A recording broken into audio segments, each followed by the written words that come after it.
नमस्कार विद्यार्थी मित्रांनो, 10वी शालांत परीक्षा 2025 या परीक्षेमध्ये तो मराठी हायर या विषयाचा पेपर येणार आहे. या पेपरमध्ये अतिशय महत्त्वाचा जो भाग असतो तो भाग म्हणजे व्याकरण.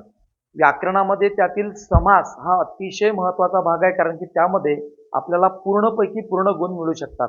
मग ते समास नेमके कोणते आहेत? अगदी आपण साध्या आणि सोप्या पद्धतीने बघूया. तुम्हाला यामध्ये नक्कीच पूर्णपैकी पूर्ण गुण मिळतील. शेवटपर्यंत बघा, लक्षात घ्या. तर बघा, या सर्वात पहिले व्याकरणामध्ये आपण समास बघणार आहोत तो म्हणजे द्विगु समास. द्विगु समासामध्ये ओळखण्याचं कशा पद्धतीने आपण ओळखू शकतो? अगदी साधी पद्धत आहे. पहिलं पद ही संख्या असते आणि त्याचा विग्रह करताना समूह असा केला जातो. उदाहरणार्थ बघा, पंचपाडे आणि त्याचा 5 पाड्यांचा समूह असा विग्रह केलेला आहे. पंच आता ही एक संख्या आहे आणि विग्रह करताना समूह अशा पद्धतीनं केलेला आहे. बघा, आपण इथे बघू शकतो जसं पंचपाडे आणि याचा विग्रह करताना समूह केलेला आहे. पंच ही संख्या आणि समूह या दोन गोष्टी महत्वाच्या आहेत. संख्या आणि समूह, तो समास म्हणजे द्विगु समास. चला पुढे बघूया पुढचा समास. पुढचा समास आपल्याला दिलेला आहे मित्रांनो व्याकरणामध्ये द्वंद्व समास. या द्वंद्व समासामध्ये 3 प्रकार आहेत. त्यातील पहिला प्रकार आहे इतरेतर द्वंद्व. आता इतरेतर द्वंद्व समास कसा ओळखायचा? यामध्ये दोन्ही पदं ही सारखीच महत्वाची असतात आणि ही पदं आणि व या दोन उभयान्वयी अव्यानं जोडलेली असतात. म्हणजे आता बघा, आई बाबा हे दोन्ही पदं महत्वाचे आहेत. जसं आई आणि बाबा, तसं हरिहर, हरी आणि हर, किंवा बाईन बहीण भाऊ, बहीण व भाऊ.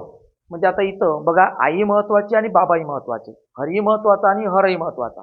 हरी म्हणजे परमेश्वर, हर म्हणजे त्याचा भक्त. अशा पद्धतीनं बहीणही महत्वाची आणि भाऊ, अशा पद्धतीनं इथे आपण इतरेतर द्वंद्व समास ओळखू शकतो. अगदी सोपा आहे, काहीही कठीण नाही. पुढचा समास बघूया आपण. द्वंद्व समासामधील दुसरा समास आहे वैकल्पिक द्वंद्व समास. वैकल्पिक म्हणजे विकल्प, जिथं आपल्याला चॉईस असते. आता हे पद ओळखताना किंवा हा समास ओळखताना अगदी सोपा आहे की या समासामधले दोन्ही पदं एकमेकांच्या विरुद्ध असतात आणि म्हणजे किंवा आणि अथवा या उभयान्वयी अव्यानं जोडलेले असतात. बघा, किंवा आणि अथवा या दोन उभयान्वयी अव्यानं जोडलेले असतात. म्हणजे जसं बघा, आणि दोन्ही पदं एकमेकांच्या विरुद्ध असतात. ओळखण्याची अगदी सोपी खूण म्हणजे एकमेकांच्या विरुद्ध. बघा, पाप पुण्य. आता पाप हे पुण्याच्या विरुद्ध आहे. दिवस रात्र, दिवस हे रात्राच्या विरुद्ध आहे. खरे खोटे, आता खरे हे खोट्याच्या विरुद्ध आहे. आणि बघा, याचा विग्रह कसा केला? पाप पुण्य, पाप किंवा पुण्य, दिवस रात्र, दिवस किंवा रात्र, खरे खोटे, खरे अथवा खोटे.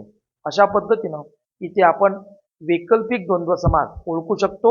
अगदी सोपा आहे, काहीही कठीण नाही आहे. विरुद्धार्थी शब्द असतात, एवढं लक्षात ठेवायचं. पुढचा समास, द्वंद्व समासामधील पुढचा प्रकार समाहार द्वंद्व. आता समाहार द्वंद्व म्हणजे काय? समाहार म्हणजे समाविष्ट, आणि समाविष्ट म्हणजे एकाच शब्दामध्ये अनेक गोष्टी समाविष्ट असतात. आणि दुसरं, विग्रह करताना वगैरे असं लिहितात. जसं बघा, भाजीपाला. आता याचा विग्रह करताना भाजीपाला वगैरे, बस एवढं लिहिलं जातं. आता भाजीपाला एक वस्तू नाही आहे. बघा, या भाजीपाला एका वस्तूमध्ये अनेक घटक समाविष्ट आहे. जसं कांदा आहे, मुळा आहे, गोबी आहे, भेंडी आहे इत्यादी. म्हणजे समाहार द्वंद्व ओळखायचं असलं तर त्याच्यामध्ये एका घटकामध्ये असंख्य घटक समाविष्ट असतात, एवढं लक्षात ठेवायचं. तसंच चहा पाणी, किंवा जसं अधिक आपण म्हणतो केर कचरा, पालापाचोळा, म्हणजे एका गोष्टीत अनेक गोष्टी समाविष्ट असतात, त्याला आपण समाहार द्वंद्व असं म्हणतो. सोपा आहे, काही कठीण नाही. पुढचा समास बघूया आपण, कर्मधारे. मित्रांनो, पुढचा समास आहे कर्मधारे. आता कर्मधारे समास ओळखायचं म्हणजे अगदी सोपं आहे. फक्त एवढं लक्षात घ्या, त्यामधलं पहिलं पद हे विशेषण असते आणि दुसरं पद हे नाम असते. जसं बघा, नीलकमल. आता निळे असे कमल, निळे हे विशेषण आहे, कमल हे नाम आहे. पुढचं बघा, पुढचा शब्द बघा, महादेव. आता महा हे विशेषण आहे आणि देव हे नाम आहे, म्हणून महा असा देव किंवा महान असा देव असं आपण म्हणू शकतो. दुसरा बघा शब्द महाराष्ट्र. आता महा असे राष्ट्र किंवा महान असे राष्ट्र असं आपण म्हणू शकतो. म्हणजे इथे बघा, पहिलं पद महा हे विशेषण आहे आणि राष्ट्र हे नाम आहे. इथं महान असं सुद्धा चाललं असतं. अशा पद्धतीने आपण इथं बघितलंय. जसं बघा, महा हे झालं त्याचं विशेषण आणि राष्ट्र हे झालं त्याचं पद.